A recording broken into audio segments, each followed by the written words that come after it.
अजम गौस जो थमनिल कदम साई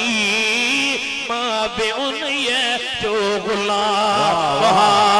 माँ बे उन्हे जो गुलाम माँ बे उन्हे जो गुलाम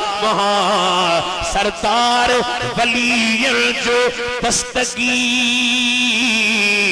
पीरे पीरा पीरे मीरा सभिन जो अमीर रखंदो असा जो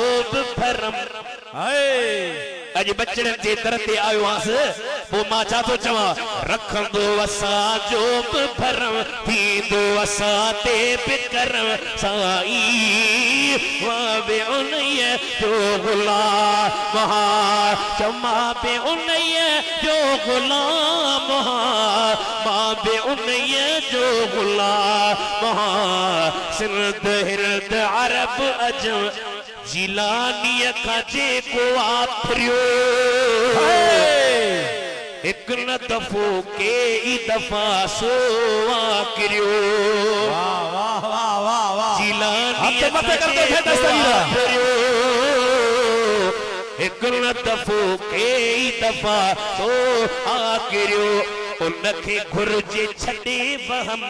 उनखे घुर्जे छड़े वहम हितड़े चवे थी दुसरहम उनखे घुर्जे छड़े वहम हितड़े अचे थी दुसरहम छा चवे साई मां बे उन्हे जो गुलाम मुरीदन ते करम आ वडो नथो ॾिसे सगुड़वा जॾो छो न चवंदो खुलम खुलम अला ॿुधजो घणी तकरीर न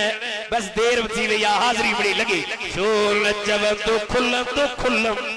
हिकिड़ो आहे गौसे आज़म हथ मथा करे हथ मथा करदा फैदा सवीरा भैया त मथा करदा फैदा सवीरा वाह वाह गौसे आज़म छो न चवंदो खुलम खुलम मेहरबानी थी त विड़ंदो न चवंदो मामा हिकिड़ो आहे छो न चवंदो खुलम खुलम हिकिड़ो आहे गौसे आज़म साई मां बे उन्हे जो गुलाम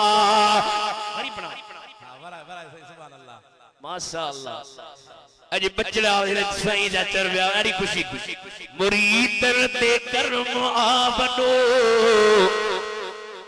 नथो ॾिसे सघो वा जॾो छो न चवंदो खुलम खुलम छो न चवंदो खुलम खुलम हिकिड़ो आहे गौसे आज़म वाह वाह वाह आखिर ताईं हथ खणो त साईं ख़ुशि थियनि भैया त मत कर सवीरा खुलम हिकिड़ो आहे गौसे आज़म साई मां बे उन्हे जो गुलाम आ डाहिरी उबैदुल्लाह अर्ज़ता भैया त मत कर फैदा सवीरा वाह वाह सही वाह सुभान अल्लाह आ डाहिरी उबैदुल्लाह अर्ज़तार उन साथी तो हिते होते मददगार समद सुमा समदुन हरम मूला आहे बागे इरम सवाई मां बे उन्हे जो गुलाम हाणे मूं चयो मां चवंदुसि न जीअं माण्हू केरु चवे गुलाम थी वञे जीअं माई चवे मुड़सा त मुड़स थी वञे ईअं दस्तगीर जे बचड़नि जे दर ते असीं चऊं था तेरा गुलाम आहियूं त गौसे आज़म सैयद अब्दुल कादिर जीलानी जेको दस्तगीर जो न आहे सो असां जो न आहे असीं उन जा नौकर ई बाना आहियूं जेको गौसे आज़म जे दामन में हथ विझी ॾेखारी भैया त मत करदा फैदा सवीरा वाह वाह वाह फरमायूं मुझो कदम हर वली जे ईयल हिन तोर जे ईयल आल महल घणा बुमन का ता पूछो अरबी में उसूला अल मुतलक इदा युतलक युराद बिल फर्दुल कामिल जदे मुतलक ॻाल्हाए बो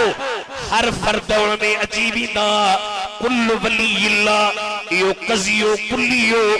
मंतिक जे लिहाज सां पाण फरमाइन था मु अब्दुल कादिर जीलानी जो कदम रुगी नक्शबंदन तेल रुगी कादिरन तेल रुगी जिस्तिन तेल रुगी सोरवर्तन तेल अरे रफाई तरीके जो बुजुर्ग हजरत ख्वाजा अबुल हसन रफाई जेको मदीने जे मीर जे दरबार में वने नबी सही बाहर हथ कढन ओ शेख अबुल हसन रफाई जरा बादशाह पीर यो ऐलान फरमायो सुन्नी जमीन ते हेठ लेटी कंध झुकाए तो चवे तो ओ मुर्शिद बगदाद वारा तो जो कदम सिर्फ कंध देन तो जो कदम मुझे मथे ते मुझे अखन